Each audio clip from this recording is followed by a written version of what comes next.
música dominical. Vou esperar mais um pouquinho até todo mundo se sentar.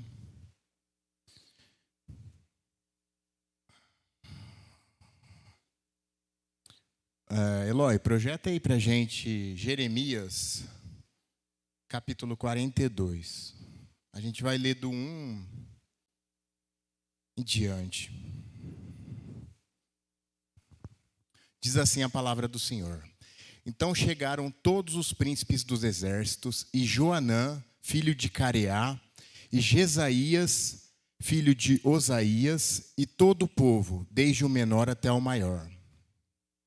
E disseram a Jeremias, o profeta: caia agora a nossa súplica diante de ti, e roga por nós ao Senhor, teu Deus, por todo este resto, porque de muito restamos uns poucos, como veem os teus olhos.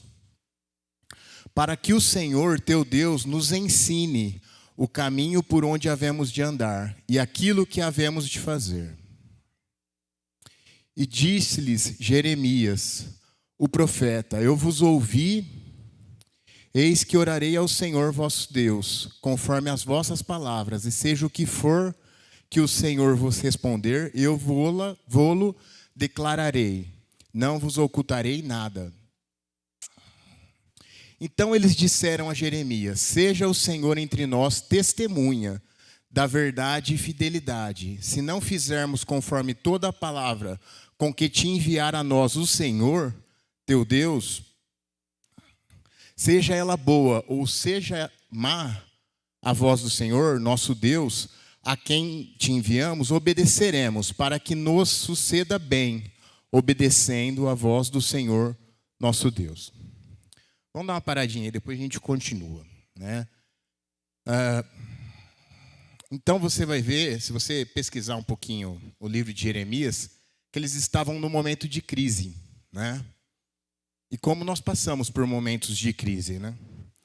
No momento de dificuldade, onde Netanias havia matado Gedalias, né?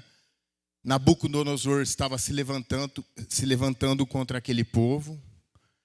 Era uma derrota iminente. Eles já haviam sido repreendidos pelo profeta, o motivo, né, que era a desobediência. Então, mais uma vez, eles vão consultar o Senhor através do profeta Jeremias. E eu sempre fui muito assim, vamos dizer assim, fascinado por essa palavra, porque ela sempre me chamou muita atenção. Porque você vê que o povo, eles sabiam, né? É o que eu falo, eu sempre falo, né? A gente, às vezes, se finge de bobo. Desculpa o termo, mas é esse, né? Porque muitas vezes nós já sabemos as respostas e nós tentamos, vamos dizer assim, de alguma forma convencer o Senhor ou mudar a vontade do Senhor, mas mais uma vez eles vão consultar o Senhor. E eles mesmos dizem, né? Que o Senhor seja testemunha, que nós vamos fazer o que você falar, seja palavra boa ou seja palavra má. Né? Para que nós, obedecendo, nos suceda o bem. Então, eles têm consciência. Né? E aí vai continuar, vamos continuar o 7?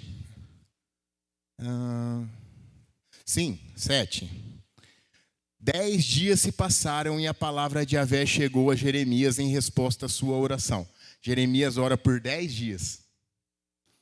O profeta busca uma resposta do Senhor. O profeta podia ter falado, ele já havia falado antes. Gente, já falei para vocês. Né? Mas 10 dias ele busca o Senhor, aí a palavra vem. Né? E ele vai falar. 8. Então Jeremias convidou Joanã, filho de Careá, e todos os capitães dos exércitos que havia com ele, e a todo o povo, pessoas de todas as classes sociais. E lhes declarou: eis que assim diz Yahvé, o Senhor, Deus de Israel, a quem me enviastes para apresentar a ele a vossa petição. Se ficardes nestas terras, então vos edificarei e não vos destruirei. Eu vos plantarei e não vos arrancarei. Portanto, meu pesar é demasiado ao contemplar os efeitos da desgraça que fiz cair sobre vós. Agora, pois, não mais receais o rei da Babilônia, a quem vives temendo. Ordena o Senhor, pois estou convosco para vos salvar e para vos livrar das mãos dele. Eu vos concederei minha compaixão e farei com que ele vos permita retornar à terra que vos pertence. Entretanto, se disserdes, olha só, Deus fala, né? Primeiro o que ele faria se o povo obedecer. Aí Deus já conhece, né, o coração do povo e diz: entretanto, se disserdes, não permaneceremos nesta terra, e deste modo desobedecerdes a voz de Yahvé, vosso Deus, e se decidirdes proclamardes, não, de modo algum ficaremos aqui, eis que iremos para o Egito, onde não enfrentaremos batalha, nem ouviremos o som das trombetas de guerra, nem passaremos fome e necessidade, e ali nos estabeleceremos. Advirto-vos, neste caso, ouve a palavra do Senhor, ó remanescente de Judá. Assim diz o Todo-Poderoso dos Exércitos, Deus de Israel: se estáis decididos a ir para o Egito a fim de fixar residência ali, então a espada que tanto temeis vos alcançará ali mesmo, e a fome que tendes igual pavor vos perseguirá de perto. Ainda que estejam nas terras férteis do Egito, ali havereis de perecer. Só o 17 agora. Assim sucederá com todos os que decidirem partir e habitar no Egito. É certo que morrerão ao fio da espada, pela fome e mediante as doenças epidêmicas. Nenhum deles sobreviverá, nem escapará do mal que eu farei que os atinja. Então, essa palavra, nessa passagem da Bíblia, é uma passagem que eu vejo assim, muito triste, porque ela mostra como muitas vezes o povo de Deus, se nós podemos nos incluir, nós deixamos de viver muitas vezes o sobrenatural de Deus por não termos fé ou por não confiarmos. Porque se você continuar acompanhando, né, o texto, você vai ver que eles não aceitam aquela palavra. Eles dizem que Jeremias mente. E eles partem para o Egito, como se partir para o Egito fosse a solução dos problemas dele. E Deus vai levantar Nabucodonosor para conquistar o Egito. O que eu quero te levar a pensar nesta manhã? Que muitas vezes nós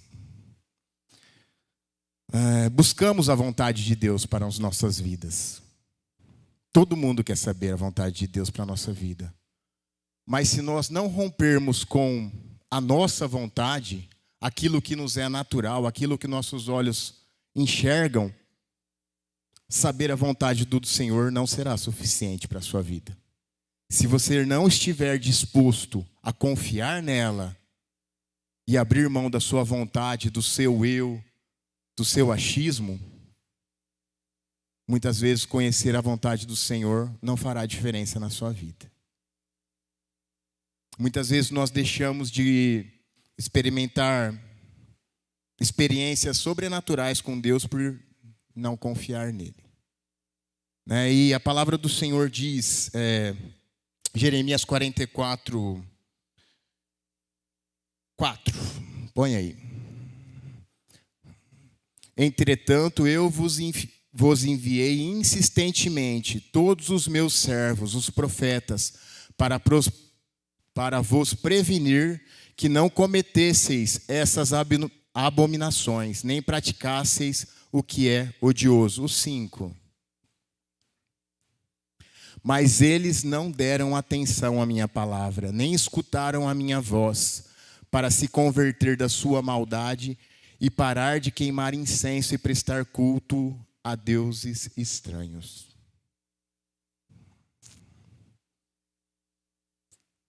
Aí deixa eu tentar melhorar um pouco aqui, porque senão a Clélia vai pegar já a aula assim, né, num clima pesado, né? Poxa, me desmotivou essa palavra aí, né? Mas, em contrapartida, quando nós obedecemos a Deus, quando nós deixamos de pensar de uma forma natural, é incrível como Deus é poderoso para cumprir tudo o que Ele promete na nossa vida, como a vontade dEle é perfeita.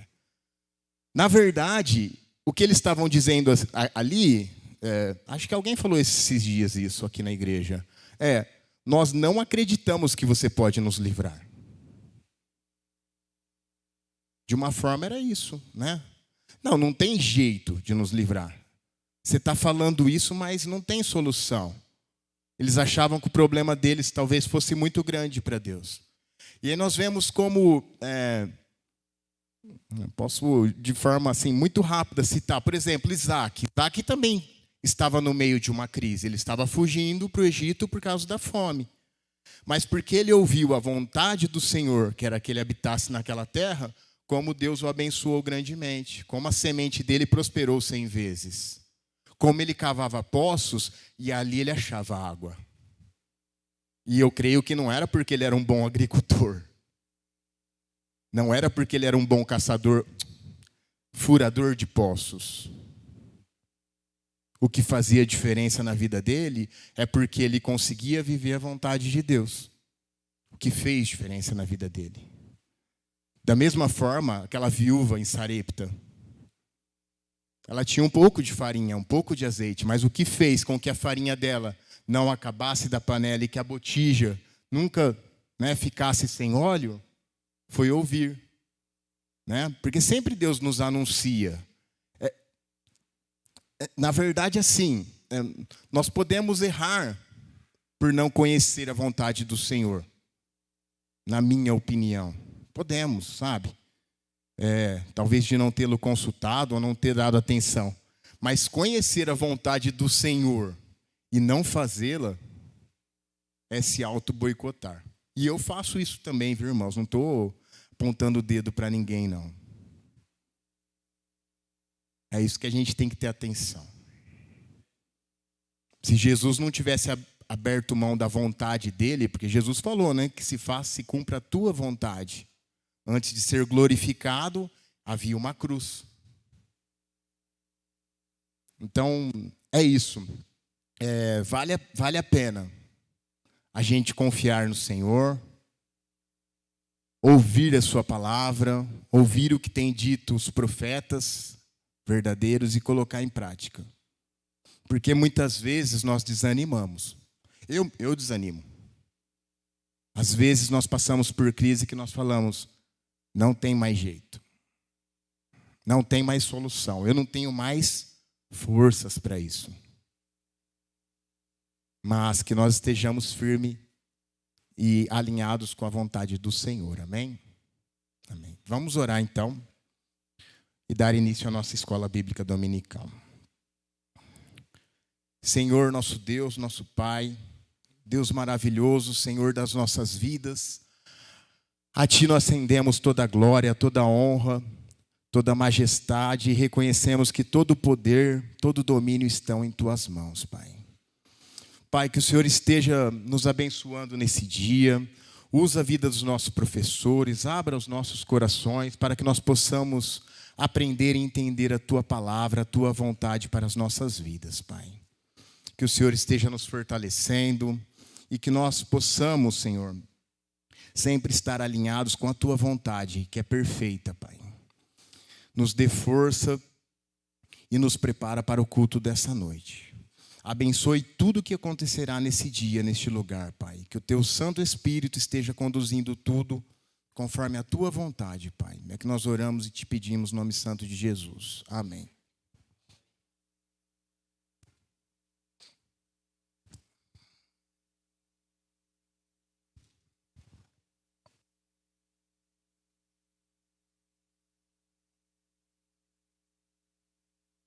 Vamos nos dividir, As crianças, os adolescentes, a Clélia já está se encaminhando.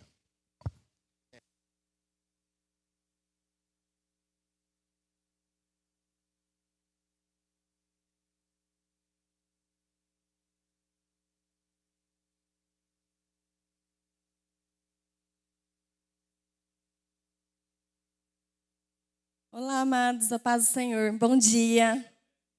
Tudo bem com vocês? Tá bom. Esse tema Vocês sabem, né? A gente tem estudado alguns personagens da Bíblia. E já faz algum tempo, desde quando Salvador colocou a escala, eu venho já estudando um pouco sobre esse personagem. Mas confesso que ontem à tarde, concluindo aí a organização da apresentação, eu trouxe uma apresentação para vocês. Confesso que não foi fácil. Tem bastante assunto. E de repente, se a gente não conseguir concluir hoje, a gente vê uma outra data, né? Mas aí, qualquer coisa, a gente deixa o estudo complementar também, pastor Marcos. Né, pastor? Mas acho que não vai ser 4 aulas, não, pastor, fica tranquilo. Hoje, eu trouxe o estudo, a gente vai falar de Pedro. E acho que o Eloy vai projetar aí para a gente.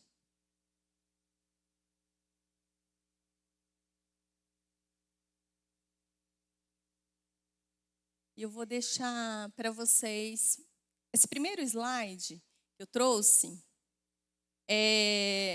Fala um pouco quem é Pedro, né? Quem foi Pedro na Bíblia. Obrigada, irmão. Obrigada. Quem foi Pedro? Né? Pelas escrituras, pela palavra. Né? Então, Pedro, ele era um empresário de pesca. Vamos abrir lá em Marcos 1, 16.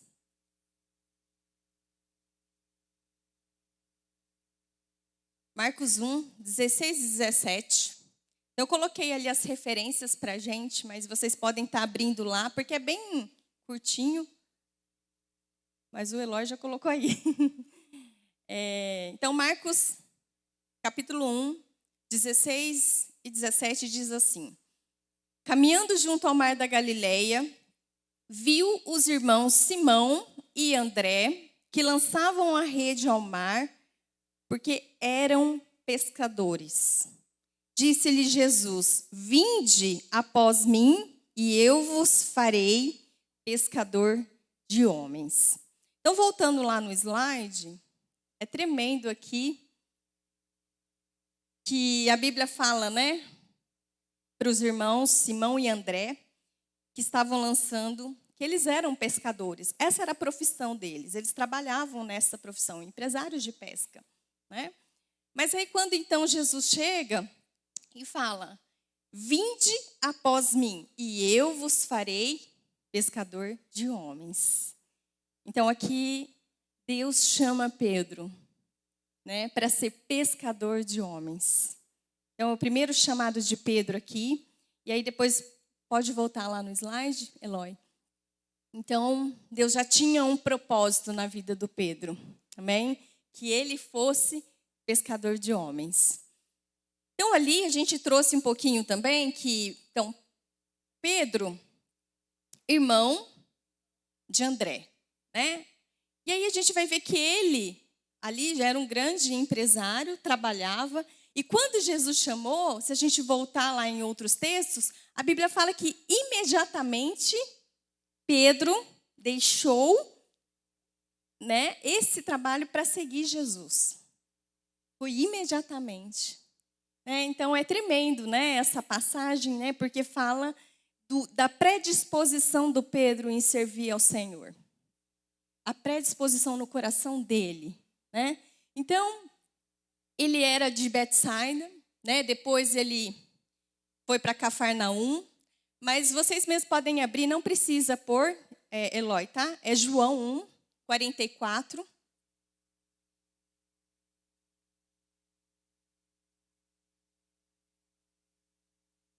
Abrem lá, então, tudo indica assim, as escrituras, né? Lá em João 1, 44, ele vai dizer assim, a palavra. Que é realmente esse contexto, né?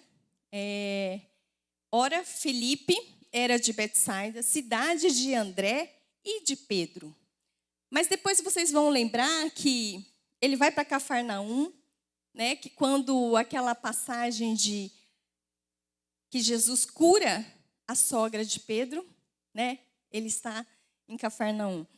E aqui, então, ele era casado, né? Então, Mateus 8, 14 e 15. E aí, realmente, retrata esse fato, né? Mateus 8, 14 e 15, fala, né? A cura da sogra de Pedro. Né? Então, tendo Jesus chegado à casa de Pedro, viu a sogra deste acamada e ardente em febre. Né? Então, mas Jesus tomou-a pela mão e a febre a deixou e ela se levantou e passou a servi-lo. Então, aqui, Jesus já faz essa cura na sogra de Pedro. E a gente vê que Pedro, então, já vem conhecendo esse Jesus que cura, esse Jesus que faz milagres, né? Então ali a gente viu, né, ele é filho de João, algumas versões falam filho de Jonas, irmão de André, né? Lá em João 1, 40, 42, onde vocês estavam, né? João 1, eu trouxe ali para vocês, só contextualizando um pouco João 1, 40, 42, né? Em que fala, João 1, 40, fala assim: E era André, irmão de Simão Pedro, um dos dois que tinha ouvido o testemunho de João e seguindo Jesus. Ele achou primeiro seu irmão, Simão, a quem disse: Achamos o Messias. E o levou a Jesus. Olhando Jesus para ele, disse: Tu és Simão, filho de Jonas. Tu serás chamado Cefas, que quer dizer Pedro. Então, nessa passagem aqui, né, ele fala, e olhando Jesus para ele, disse: Tu és Simão, filho de Jonas. Jesus me conhece e te conhece. Ele fala: Você é Simão. Então, Jesus me conhece e conhece cada um de nós. Né? Isso já foi assim, né? E aí ele, então, fala que ele é Simão, filho de João, e tu serás chamado Cefas, que quer dizer Pedro. E aqui, tu serás, já está uma conotação de futuro. Né? Tu serás Cefas, Pedro. Por quê? E aí eu trouxe ali para vocês, né? Então ele foi chamado Simão, Cefas, Pedro. Pedro em duas formas do mesmo nome, aramaico e grego. Então, em grego, Pedro é Petrus, que é um fragmento de pedra, uma pedra arrancada de uma rocha. E no grego, pedra é Petra, que é uma rocha inabalável. Então aqui, a gente, sabendo da história de Pedro, né, de quem Pedro mostra uma inconstância, mostra uma volatilidade, né? Uma hora diz que ama Jesus, outra hora nega Jesus, né? Então ele está falando: eu te conheço, eu sei as tuas fraquezas, eu sei quem você é, mas você vai ser pedra, você vai ser firme como uma rocha. Mas a rocha inabalável sou eu, Jesus. Amém? Então ali, eu coloquei, né? Salmo 139, para a gente refletir. E é tremendo esse salmo, né, irmãos? É o Salmo 139.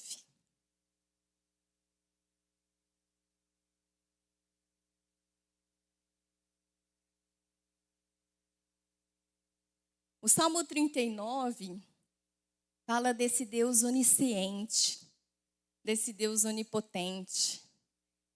Para Ele, tudo está nas mãos dEle.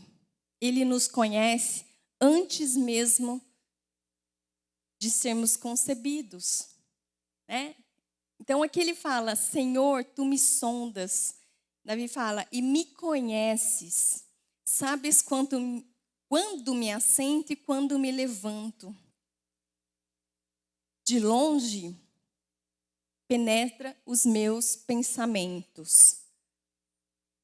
esquadrinhas o meu andar e o meu deitar, e conhece todos os meus caminhos. Sem que haja uma palavra na minha língua, eis que, ó Senhor, tudo conheces. Próximo. Tu me cercaste em volta e puseste sobre a mim a tua mão. Até aí, tal ciência para mim maravilhosíssima, tão alta que não a posso atingir. Então, diante do Senhor, nós somos quem somos. Ele nos conhece mais que nós mesmos. Nós, muitas vezes, não precisamos disfarçar. Não, Ele nos conhece do jeito que nós somos, com os nossos defeitos e com as nossas qualidades, com as nossas fortalezas. Que aqui fala que Ele é um Deus onisciente. Bem? Então aqui, Ele conhece o profundo. E Ele já conhecia naquele contexto Pedro, né? Essa figura da inconsistência humana. Eu creio que isso, nós somos Pedro nessa característica muitas vezes, né? Da inconstância humana. De que uma hora eu estou de um jeito alto e outra hora eu estou baixo. Uma hora eu estou super feliz, outra hora eu estou triste. Uma hora eu estou com um pensamento e depois... É muito comum, né? A gente vê assim... aquela pessoa ali não falava isso, agora está fazendo outra coisa. Aquela pessoa não falava que nunca queria fazer tal atividade, agora começou a fazer esporte, não é? Então, é umas coisas que a gente fala, nossa, é verdade. Né? Então, e às vezes a gente ouve até assim, né? Aquela característica, pagou a língua, né? Fala uma coisa e depois está fazendo outra. Não, isso é uma característica, às vezes, amados, né? De que a gente é inconstante, de que às vezes a gente muda rapidamente, até de conceito, isso é bom, né? Tem por uma parte, né? Porque às vezes a gente muda nossos pensamentos, mas é muito forte, né? A gente dizer nunca. E Pedro diz nunca. A gente vai ver que ele diz nunca, jamais, Senhor, vou te negar. Né? Jamais vou me escandalizar. Né? É uma palavra que ele usou e que Deus falou, não é sempre assim, não é ou nunca. Né? Então ali, Mateus 18, vamos abrir lá. Mateus 16, Mateus 16, para a gente seguir ali.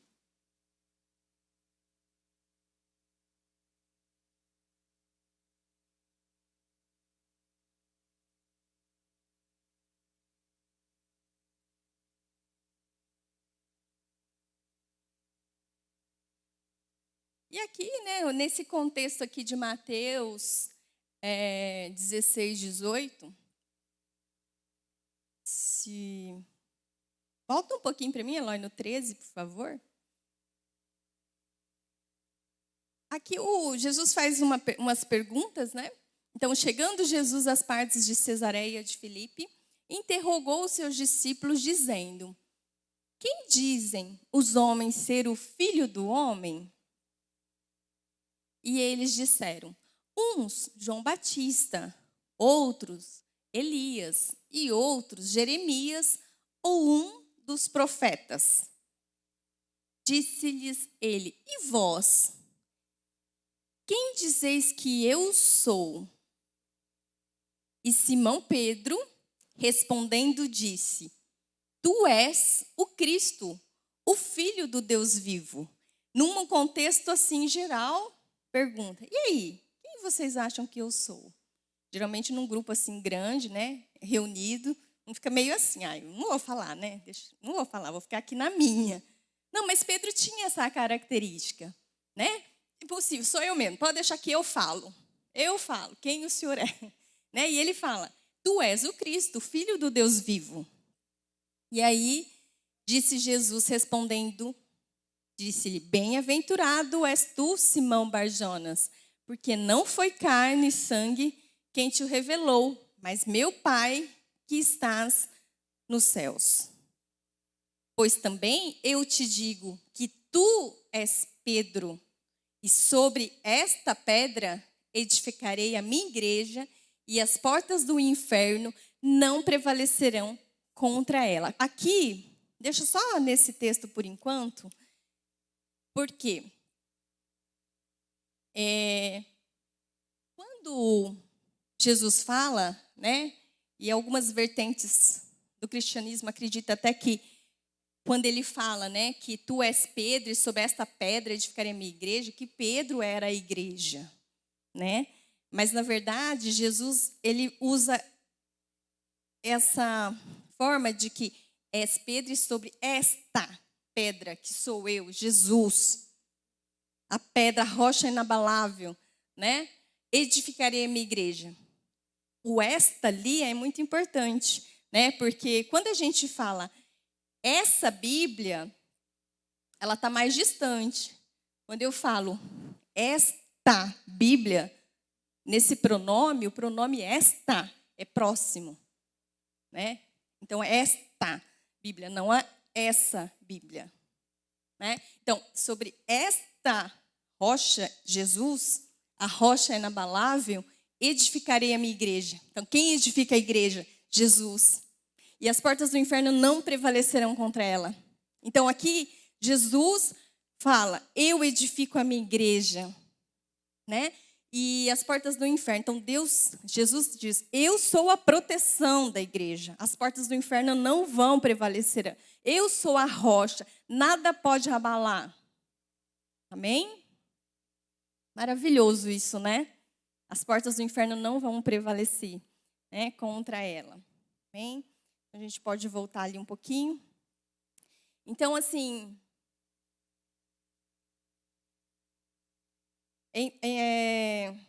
refletindo um pouco sobre esse estudo, né, da gente falar quem foi Pedro e essa inconstância, e quando ele fala, tu és Cefas, tu é Pedro, né, será chamado Pedro, Deus já estava projetando quem Pedro seria, esse homem firme que seguiria os propósitos dele. Então, o Senhor nos conhece no nosso profundo, né? A palavra de Deus fala lá em Samuel, né? Quando Samuel foi ungir, né, Davi, que nós olhamos a aparência, mas Jesus olha o nosso coração. Então, todo momento, Deus olha o nosso coração. Amém? Então, ali, só contextualizando um pouquinho para vocês, né, quem foi Pedro. Próximo.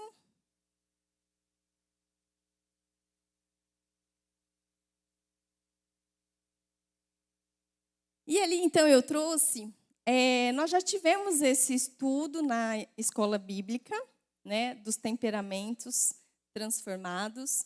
E a gente vê que Pedro tem muitas características do sanguíneo, está ali destacado, né? Que são pessoas que geralmente são na área comercial, são pessoas comunicativas, são pessoas com uma habilidade muito grande de verbal, né? E então são perfis assim de muitas qualidades e defeitos no sentido de que são pessoas comunicativas, né, entusiastas, amável, enfim. Mas também tem esses defeitos de ser um pouco volúvel, de impulsividade, né, de serem pessoas um pouco inseguras, egocêntricas, medroso. Então, a gente vai ver durante algumas passagens bíblicas essas características num Pedro sem ser transformado ainda pelo Espírito Santo. Amém? Todos nós temos qualidades e defeitos, temos fortalezas e temos fraquezas. O que é importante? O Senhor sempre quer nos aperfeiçoar.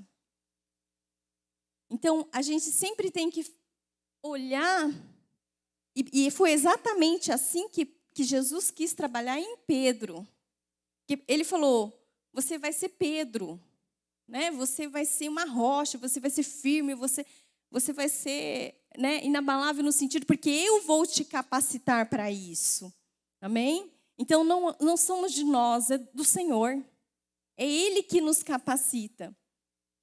E a gente tem que entender que o Senhor sempre vai olhar aquilo que nos impede, alguma fraqueza que nos impede de chegarmos aonde Ele quer, Ele vai trabalhar no nosso coração.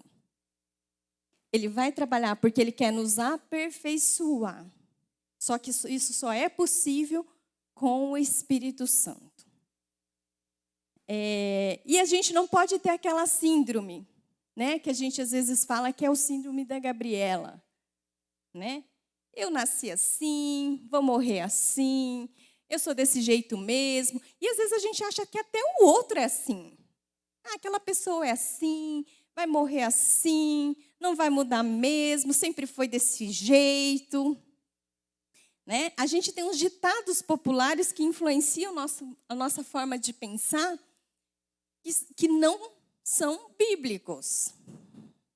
Aquele pau que nasce torto, morre torto. Sabe aquelas coisas? Não, a gente tem que entender que em Jesus, que em Deus nós podemos ser diferentes.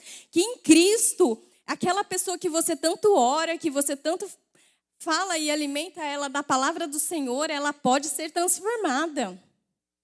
Amém? Então, se você fala, nossa, essa pessoa, essa minha amiga, essa minha mãe, esse meu irmão é muito difícil.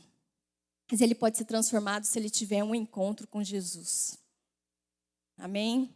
E nós precisamos sempre nos autoavaliar. Sempre olhar para nós. E é isso que Jesus vai fazer com Pedro.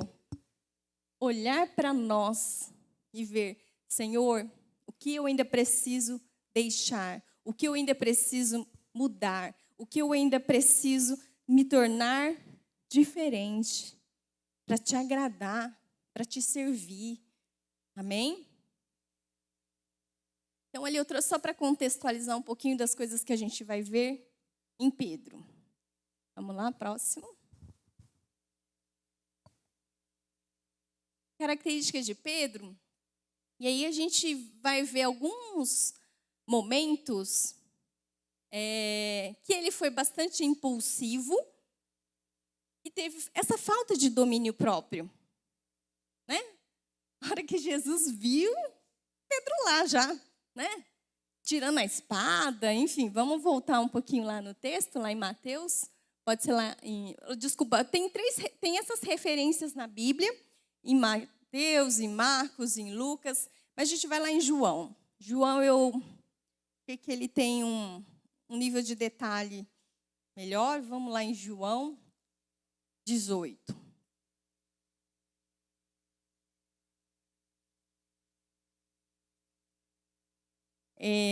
Aqui é aquele contexto de Jesus, né? No Getsemane, e ele fala assim. Vamos voltar lá, Eloy, por favor, no 1, só para a gente introduzir o tema. Obrigada.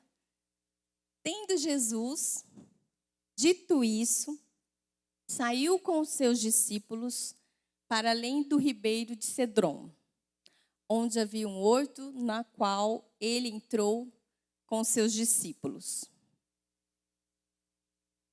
E Judas, que o traía, também conhecia aquele lugar, porque Jesus muitas vezes se ajuntava ali com os seus discípulos. Tendo, pois, Judas recebido a corte e oficiais dos principais sacerdotes e fariseus, veio para ali com lanternas e archotes e armas. Sabendo, pois, Jesus todas as coisas que sobre ele haviam de vir, adiantou-se e disse-lhes: a quem buscais? Responderam-lhe: a Jesus, o Nazareno. Disse-lhe Jesus: sou eu. E Judas, que o traíra, estava também com eles. Quando, pois, lhes disse, sou eu, recuaram e caíram por terra. Tornou-lhes, pois, a perguntar, a quem buscais? E eles disseram, a Jesus, o Nazareno. Jesus respondeu, já vos disse que sou eu, se pois me buscai a mim, deixai ir estes. Para se cumprir a palavra que tinha dito, dos que me deste, nenhum deles perdi.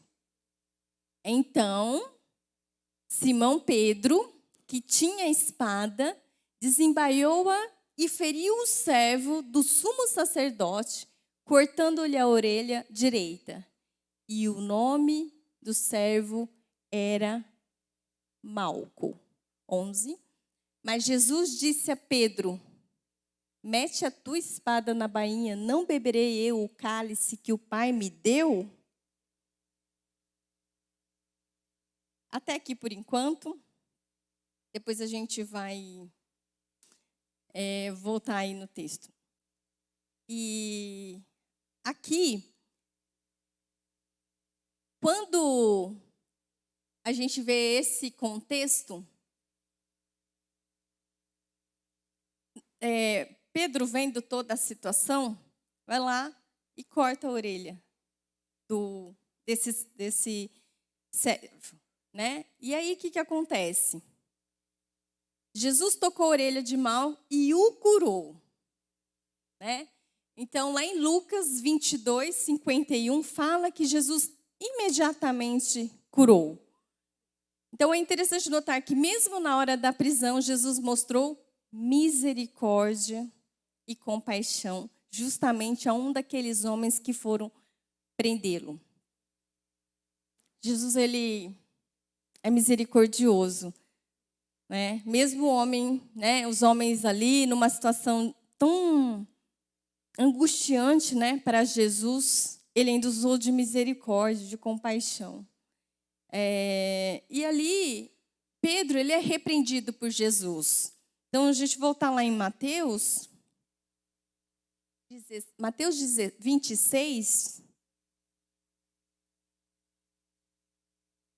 Mateus 26. No 51, né, que estava contextualizando essa situação, né, que ele feriu o servo lá do sumo sacerdote e cortou a orelha. Depois Jesus acaba repreendendo ele por essa atitude tão impulsiva, né, por essa característica de querer fazer com seus próprios braços uma coisa, né, que era necessário para se cumprir as Escrituras. Né, Jesus ser crucificado. Então, ali no 52, então Jesus disse-lhe, mete no seu lugar a tua espada, porque todos os que te lançarem mão da espada, a espada morrerão. Ou pensas tu que eu não poderia agora orar a meu Pai e que ele não me daria mais de 12 legiões de anjos? Então, parando aqui rapidinho, Pedro, na impulsividade dele, nem imaginou que Jesus é o Jesus poderoso que poderia ter mandado, como ele falou ali, legiões de anjos. Uma legião, mais ou menos, 6.000 soldados no exército romano. Mais de 12 legiões, mais de 70.000 soldados. É muita coisa, não é? E Jesus fala, né? Eu não poderia orar para o meu Pai e ele enviaria isso? Já começa assim, né? Jesus trabalhando com Pedro. E aí depois, né, no versículo seguinte, no 54, ele fala, como, pois, se cumpririam as Escrituras que dizem que assim convém que aconteça, né? Ele vendo aquela situação, tem realmente aquela coisa de, né, eu amo Jesus, eu quero ir lá defender ele, né, de uma forma impulsiva, mas tem esse amor. Porém, era necessário se cumprir as Escrituras. E aí que, então, Deus faz essas perguntas. E sempre que Jesus faz essas perguntas, e aí a gente vai ver várias perguntas que Jesus fez para Pedro, e ele faz aqui nesse contexto para os discípulos, não quer saber, não é que Jesus não sabe a resposta, ele sabe a resposta. Jesus quer que nós pensamos sobre a resposta. Ele quer nos trazer uma autorreflexão sempre. E aqui ele fala, né? Você acha que eu poderia orar ao Pai e ele enviar 12 legiões de anjos? Então, quero dizer que Jesus é aquele que roga ao Pai por você. É aquele que, lá no Salmo 91, fala que dá ordem aos seus anjos para guardarem em todos os teus caminhos. É todos. Ele dá ordem para te guardar em todos os teus caminhos. Amém? Os anjos são enviados por Deus para nos guardar. Então, não tem o que temer, seja a situação que você esteja passando, porque Ele é aquele que te guarda, que te protege. E aqui ele faz essa reflexão para Pedro. Então, sempre que ele faz uma pergunta, ele quer que nós refletimos sobre isso. Porque na psicologia é exatamente isso que acontece, né? Tem até um livro que chama Jesus, o maior dos psicólogos, né? Eu tenho esse livro e é interessante porque esse processo de insight, de você trazer durante a terapia para o paciente coisas que ele não consegue se ver, é isso que Jesus faz. Esses insights que ele traz. Eu preciso ver a minha fraqueza. Eu preciso ver algo que eu não estou me vendo, mas os outros estão me vendo e eu estou tendo efeitos com esse meu comportamento. Né? Então, na terapia, muitas vezes é isso. Né? O psicólogo não tem bola de cristal. Não tem. O que ele tem é informações que é trazido durante a sessão e que faz o paciente a refletir para que ele tenha esses insights. Para que faça ele pensar e ver o lado que eu não consigo ver em mim. Mas Jesus, ele é Deus onisciente. Aleluia, ele sabe tudo. Então, ele sabe fazer as melhores perguntas de que qualquer psicólogo faz. Ele sabe todas as coisas. Né? Então, ele tem esse poder transformador. Amém? Então, aqui... Eu acho que é o Augusto Cury, né? Pois, se alguém quiser, posso disponibilizar aí na biblioteca. Amém? Né, pastor Marcos? Tem uma biblioteca poderosa aí, ó. Mas não se passa para o crivo do pastor Marcos. Né, pastor? Alô? Alô?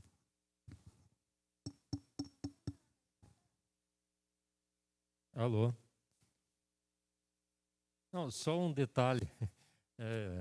Em relação a esse livro,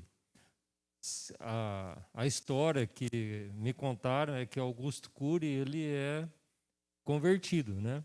Ele era ateu e ele é psicólogo também, né? Psiquiatra, né? E ele se converteu por causa das perguntas que Jesus fazia no Evangelho, né? Ele era totalmente ateu, depois ele foi percebendo, dentro da psicologia, da psiquiatria, que aquelas perguntas eram totalmente fora de qualquer pensamento, né? Que eles poderiam imaginar, de perguntar para os seus clientes, não, para os seus Pacientes. pacientes, né? E com isso ele foi se convertendo. Amém. Ele fica maravilhado no livro de tantas perguntas que Jesus faz, né, para os seus discípulos. E Jesus, ele é maravilhoso, amados. Jesus, ele é o dono da ciência, né? Então, se a ciência, a psicologia é uma ciência, todas as ciências têm, ele é aquele que vai além da ciência, né? Ele vai além, ele é o dono de tudo, né? Tanto que, às vezes, a medicina, ela tem um limite ali, mas Deus, ele vai no sobrenatural, né? Ele vai além da ciência, né?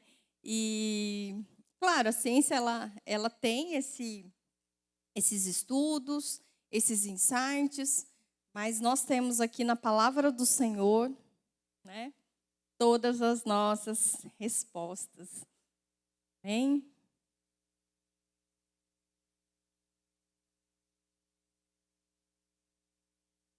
Então, isso é um pouco o contexto, assim, né, de Pedro ser impulsivo. O impulsivo é exatamente essa característica, né? A pessoa agir sem pensar. A pessoa agir sem medir as consequências. Sabe aquela coisa assim, nossa, falei. Nossa, acho que eu não devia ter falado isso. Né? E aí, às vezes, a palavra, né, ela fere, às vezes a palavra ela é mal colocada. Né? Então, o impulsivo tem que medir muito essa questão e pedir muito para que o Senhor transforme.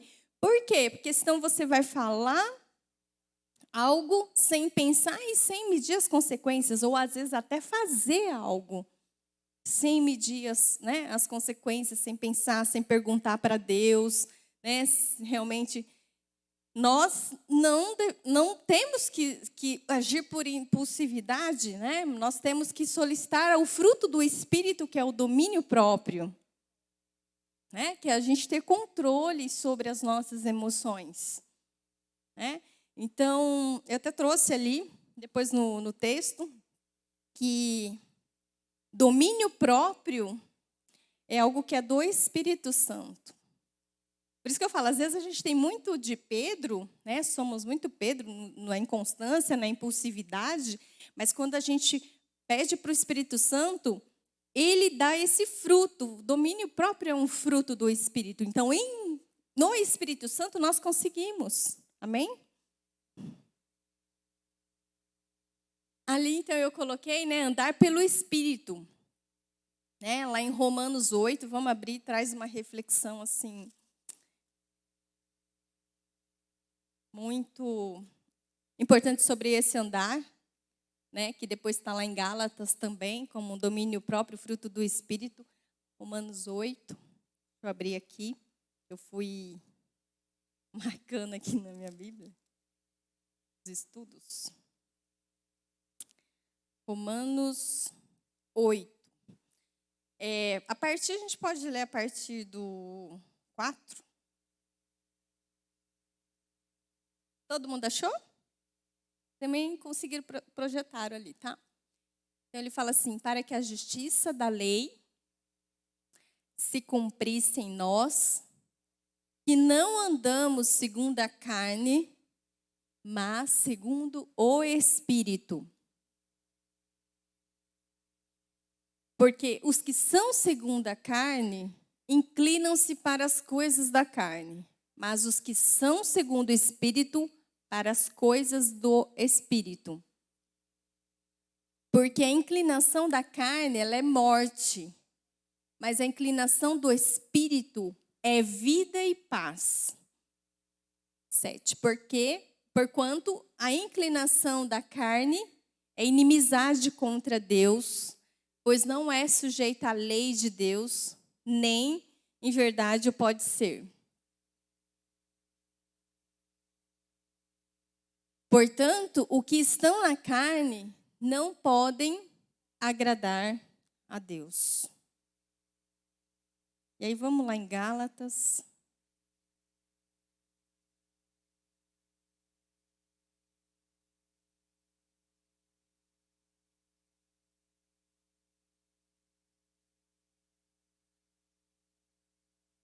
5, né?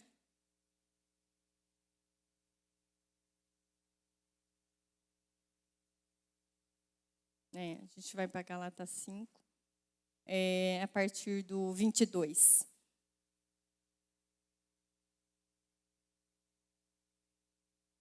Mas, né, o fruto do Espírito é amor, é gozo, é paz, longanimidade, benignidade, bondade, fé, mansidão.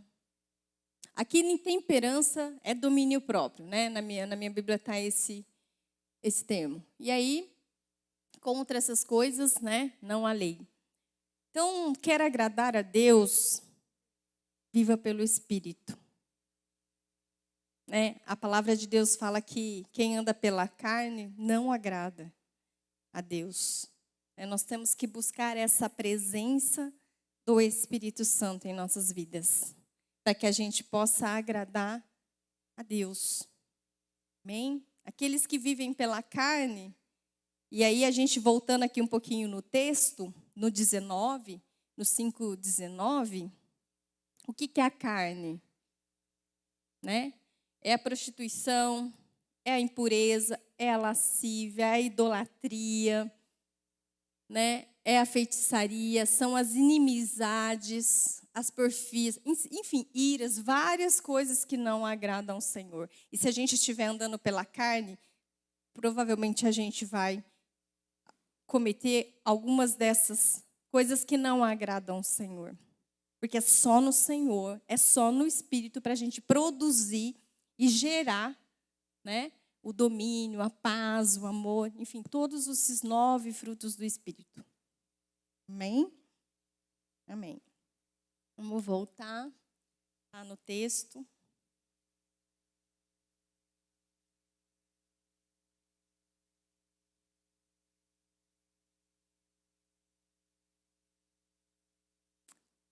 Então, andar, né, pelo Espírito Santo, aí eu trouxe ali para vocês as referências. Depois também, se alguém quiser o material, eu posso estar enviando, né, pelo WhatsApp da igreja, enfim, se alguém quiser, depois podemos disponibilizar. Agora a gente vai falar um pouco de uma característica dele, né, que ele foi bem seguro, né, bem impulsivo às vezes, e teve muito medo na situação, está lá em Mateus 14, 25. Voltar lá um pouquinho. Mateus 14. Eu tentei organizar mais ou menos assim, né, algumas passagens com algumas características para ficar mais fácil da gente entender quem foi Pedro, né, essas características um pouco de Pedro antes, né, de ser transformado aí pelo Espírito, e depois algumas também, por isso que eu acho que a gente talvez não consiga concluir hoje, né, porque eu depois trouxe também um outro Pedro, né, o Pedro, como o Carlos disse hoje de manhã, que viveu o sobrenatural no Senhor, né, quando o ministério dele foi restaurado, né, quando Jesus foi ao encontro dele, né, e restaurou o Pedro, e restaurou o ministério de Pedro, né? Então, o que eu quero assim compartilhar com vocês nessa manhã é que Jesus ele está aqui, ele pode restaurar a qualquer momento a sua vida, o seu ministério, amém? Basta que a gente seja esse Pedro, mas não fazemos como a Cíntia colocou na quarta-feira, não é no automático, né? Às vezes ela trouxe essa reflexão quando o pastor fez o questionamento de que, será que se Jesus voltasse hoje, você subiria? Você estaria com ele? Né? E aí a Cíntia trouxe essa reflexão, tipo, será que nós, cristãos, muitas vezes não estamos vivendo no automático? Aquele vir na igreja, né? Aquele faço a obra. E aí depois eu trouxe uma reflexão para a gente também pensar que a igreja em Éfeso, e nós estudamos sobre ela estava no automático. Né? Ela estava fazendo obras, ela estava perseverando, mas o Senhor falou, tenho algo contra ti. Volta para o primeiro amor, né? Então, ministério tem que ter amor, né? Ministério tem que ter coração. E aí, quarta-feira, né, a Cíntia falando sobre isso, eu me lembrei, falei, muitas vezes, será que a gente não está no automático? Fazendo o automático? Mas Deus quer mais de nós. Deus quer aumentar o nosso nível em profundidade. Deus quer fazer o nosso no sobrenatural, no Senhor. E a gente tem um guia profético para 22, que fala que será um ano de sinais, maravilhas, prodígios. Mas algo assim me incomodou um pouco também quando eu li, que falou assim, será o ano de maior colheita de almas. Por que isso me incomodou? Amém, aleluia, a gente colher almas. O que me incomodou é que a igreja, para colher, tem que plantar. Para colher, tem que semear, né? E às vezes a gente precisa, para colher, ter um trabalho antes. Mas eu creio que nesse guia está lá porque a igreja vai fazer isso. A igreja já está fazendo isso. Mas nós podemos ter a maior colheita. Amém? Então, quero voltar aqui para a gente não sair fora, né? Mateus 14, 25.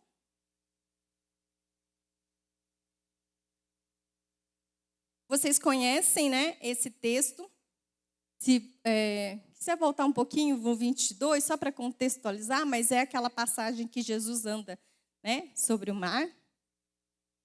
E logo ordenou Jesus que os seus discípulos entrassem no barco e fossem adiante para outra banda, enquanto despedia a multidão. E despedida a multidão, subiu ao monte para orar à parte. E chegada a tarde, estava ali só. E o barco estava já no meio do mar, açoitado pelas ondas, porque o vento era contrário. Mas, à quarta vigília da noite, dirigiu-se Jesus para eles, caminhando por cima do mar. A Deus aqui já no sobrenatural, né? Jesus no sobrenatural aqui. E os discípulos, vendo caminhar sobre o mar, assustaram-se, dizendo, é um fantasma? E gritaram com medo.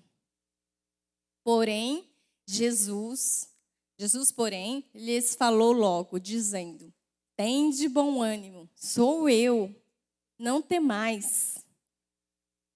E respondeu-lhe Pedro e disse, Senhor, se és tu, manda-me ir ter contigo por cima das águas.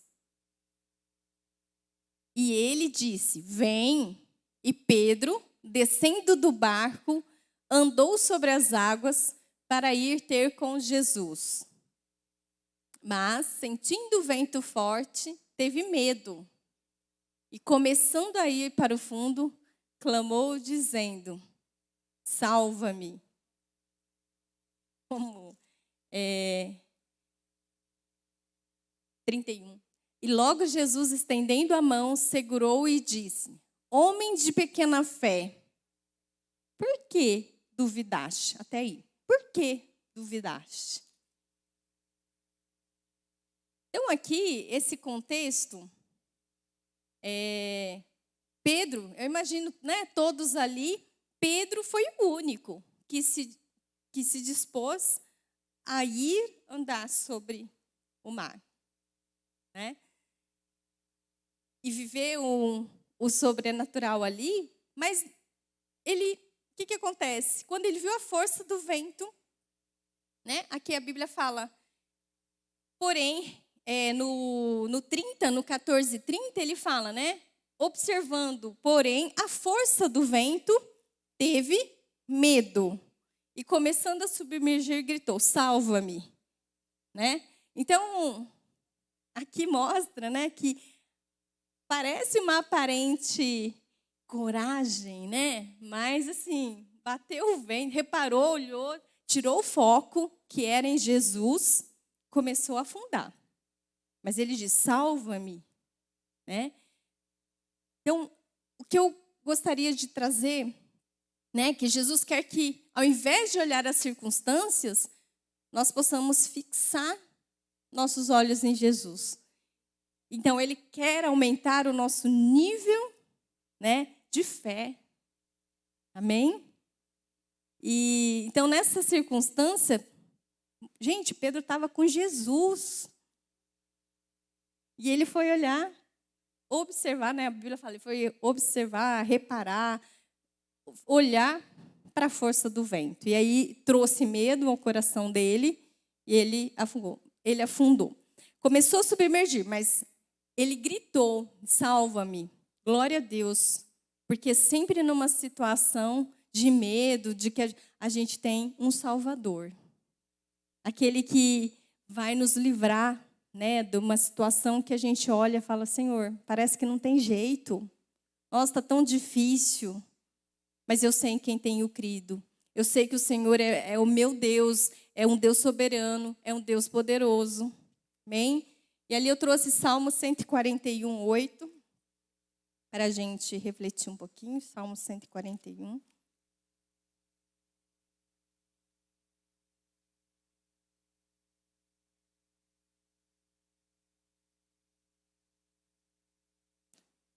Salmo de Davi.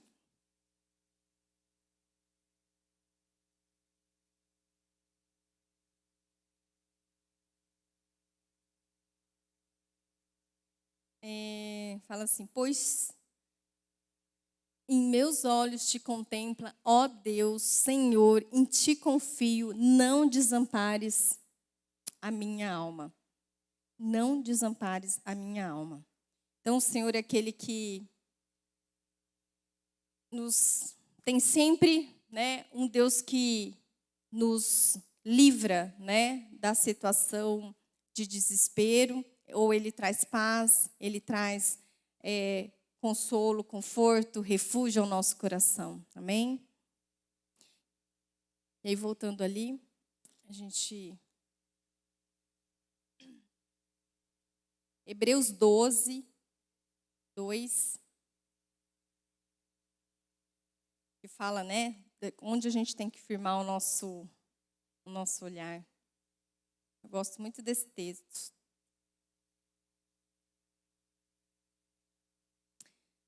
Gosto bastante quando, né, esse texto ele fala sobre, Paulo fala, né, olhando para Jesus, autor e consumador da fé, o qual, pelo gozo que lhe estava proposto, suportou a cruz, desprezando a afronta e assentou-se à destra do trono de Deus. Esse é o nosso foco, nosso olhar tem que ser em Jesus, é fixar firmemente nele, né? Sem a gente olhar as circunstâncias, porque as circunstâncias vão vir e vão nos amedrontar, né? Vai trazer medo, vai trazer angústia. Mas nós temos, né, que olhar para Cristo, para Jesus, fixar firmemente. Quando esse firmemente, porque a gente não vai poder olhar nem para a direita e nem para a esquerda, nem o vento que bate. É olhar nele. Amém? E depois a gente vai para Timóteo, 2 Timóteo. Olha o texto.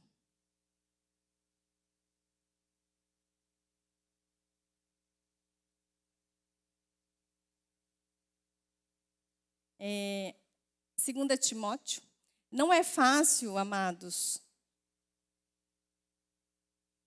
Mas ali a palavra de Deus diz, né? Porque Deus não nos deu um espírito de temor, mas de fortaleza, de amor, de moderação. Em algumas traduções, de ousadia. Esse espírito de ousadia, de temor, é o espírito do Senhor.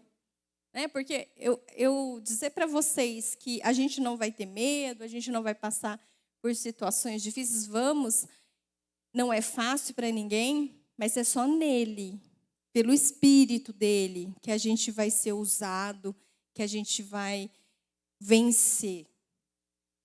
Amém? Então, isso tem que edificar, né, a nossa vida.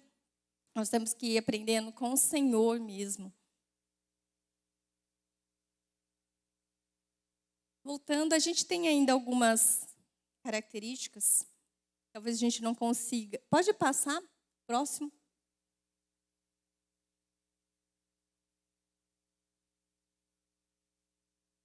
Aqui eu trouxe uma característica de autossuficiência, né, do Pedro. Às vezes uma situação até de soberba entre, né, ele comparado com os outros discípulos. Vamos abrir lá em Lucas 22.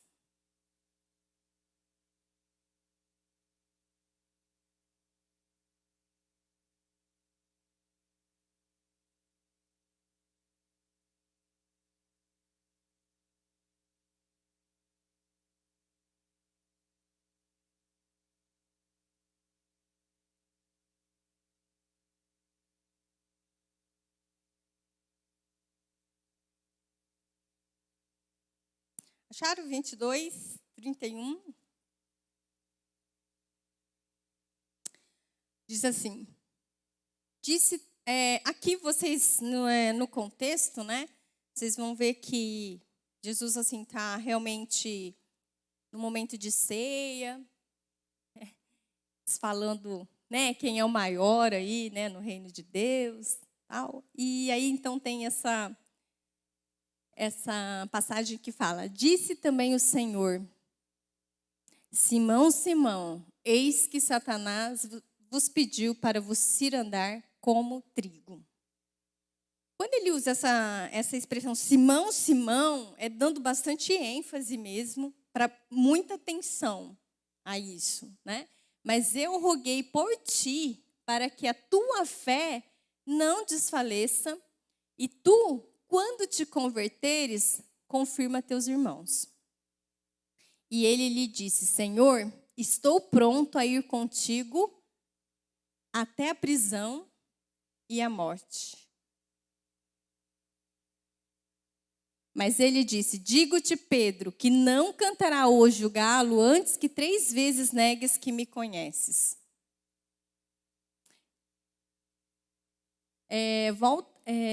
Volta para mim no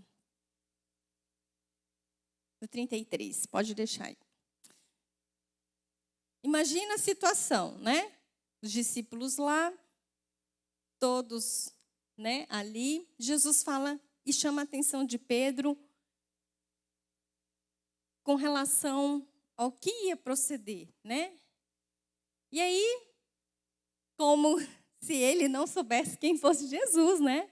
Jesus é um Deus onisciente, né? Ele sabe o futuro, sabe que realmente era para ele vigiar, né? E aí, então, ele fala, né? Que rogou por Pedro, mas ele fala: Senhor, estou pronto a ir contigo tanto para a prisão quanto a morte. Né? Aquela expressão que até outro dia eu estava ministrando para os adolescentes, eu falei: Senhor, ó, estamos juntos, estou contigo, somos, né? Estamos juntos aí, pode vir o que quiser, não garanto por eles, mas por mim, estou dentro. Né? Mais ou menos assim. Que ele falou. E quando ele fala isso, né, dá uma impressão de que ele se garante. Sou autossuficiente. Sou mais crente aí que os outros. Mais ou menos assim. Os outros eu não sei, Senhor, mas eu me garanto. Vou na prisão até a morte. E a gente sabe, né, do contexto que ele... Né? E aí fala: olha, não é assim não, você vai me negar 3 vezes, né?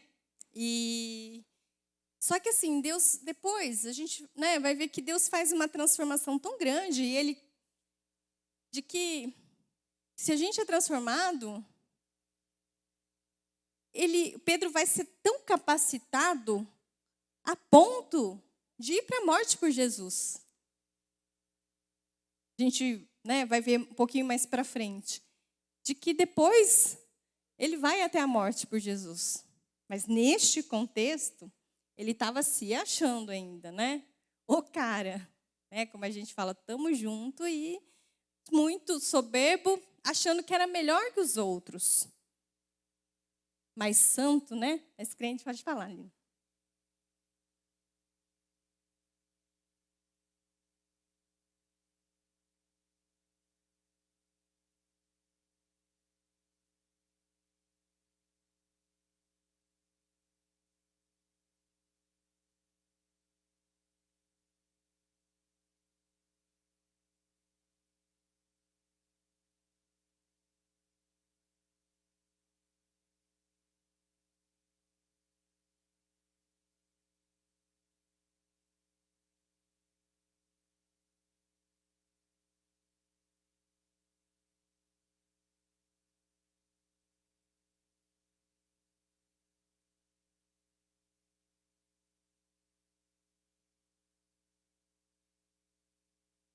E Jesus realmente faz ele, né? Já faz uma pergunta bem reflexiva, né?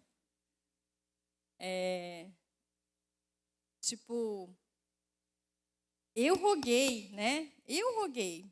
Quando te converteres, né? Então, assim, você vê que mesmo Jesus assim falando, ele, não, mas vou até a morte ou prisão, né?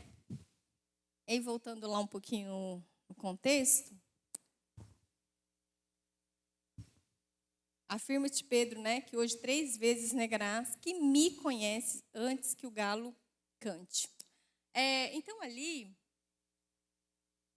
para a gente seguir um pouquinho,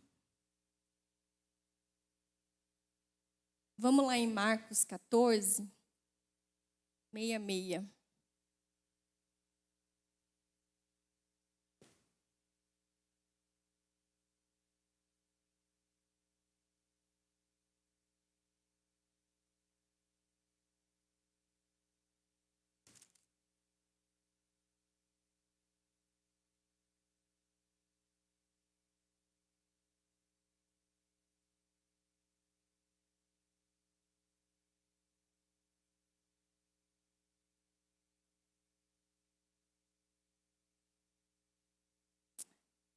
Marcos 14, vou 66. Então, se a gente, assim, voltar, né, vocês estão com a Bíblia aberta também, contextualiza também aqui em Marcos 14, né, quando Pedro, né, ele é avisado, né, por Jesus, quando Jesus fala que vai negar, e aí ele está ali Jesus, né, realmente vê que está chegando a hora, ele leva Pedro, Tiago e João, né, abre realmente o coração, fala, né, desse momento difícil aí da crucificação. E lá no 66, então contextualiza, né, aqui a negação de Pedro. Né? Então ele fala: estando Pedro embaixo no átrio, chegou uma das criadas do sumo sacerdote. E vendo a Pedro que estava se aquentando, olhou para ele e disse: tu também estavas com Jesus, o Nazareno. Mas ele negou, dizendo: não conheço, nem sei o que dizes. É mais ou menos assim, né? Ele estava acompanhando todo o momento de crucificação de Jesus, ele estava, a Bíblia fala, de longe, né? Olhando e acompanhando. E aí ele vai, então, no pátio, e aí uma criada reconhece. E aí ele já fala: não sei o que você está falando, não. Né? Aí ele fala: vou mudar de lugar, né? Ver se ninguém me acha que ele vai para o alpendre, né? E aí ele fala: e saiu fora o alpendre e o galo cantou. E a criada, vendo outra vez, começou a dizer aos que ali estavam: este é um dos que estava lá com Jesus, né? Mas ele o negou outra vez. E pouco depois, os que ali estavam disseram outra vez a Pedro: verdadeiramente, tu é um deles, porque és também Galileu. E ele começou a imprecar e a jurar: não conheço esse homem de quem falais. E o galo cantou segunda vez. E Pedro lembrou-se da palavra que Jesus tinha lhe dito: antes que o galo cante 2 vezes, 3 vezes me negarás tu. E retirando dali, chorou. Então aqui, em alguns, acho que em João, um dos que reconhecem ele é parente de Malco, aquele que ele cortou a orelha.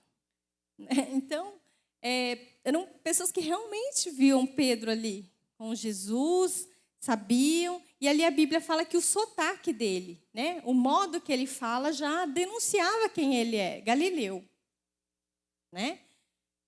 Então aqui ele mentiu, né? Ele negou, mas aí ele se lembrou. Oh, o Espírito Santo é maravilhoso, né, gente? Ele nos faz lembrar, né?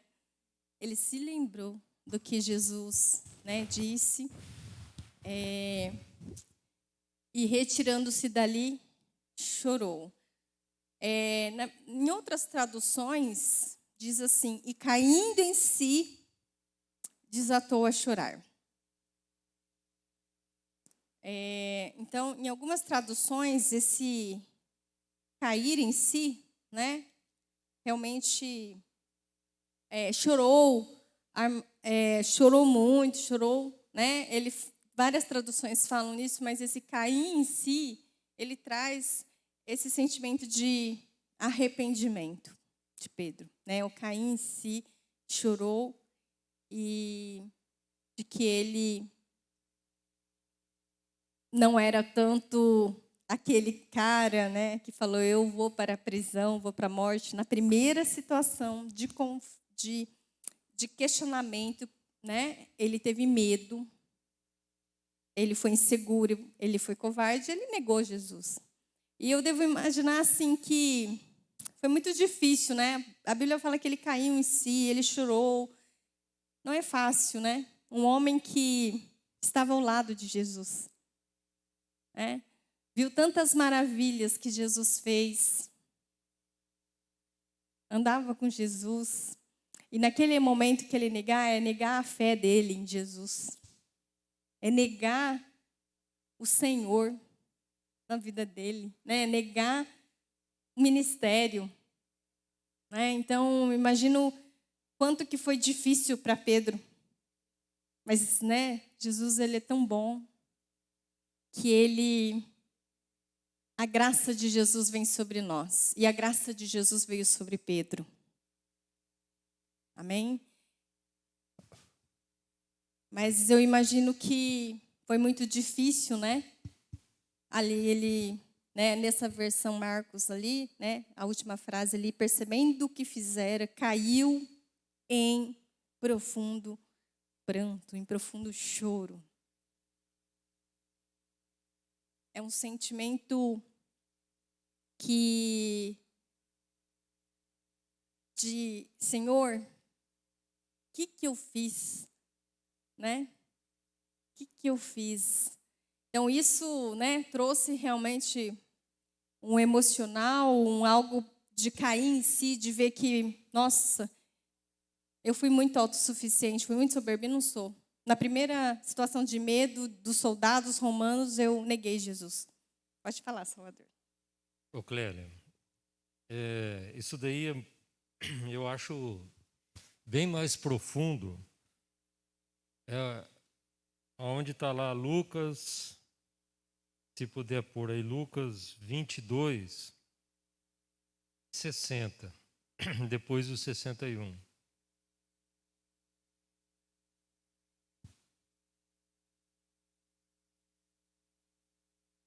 É a mesma passagem, né, mas descrito por Lucas. Ao que Pedro exclamou, homem, não sei do que estás falando.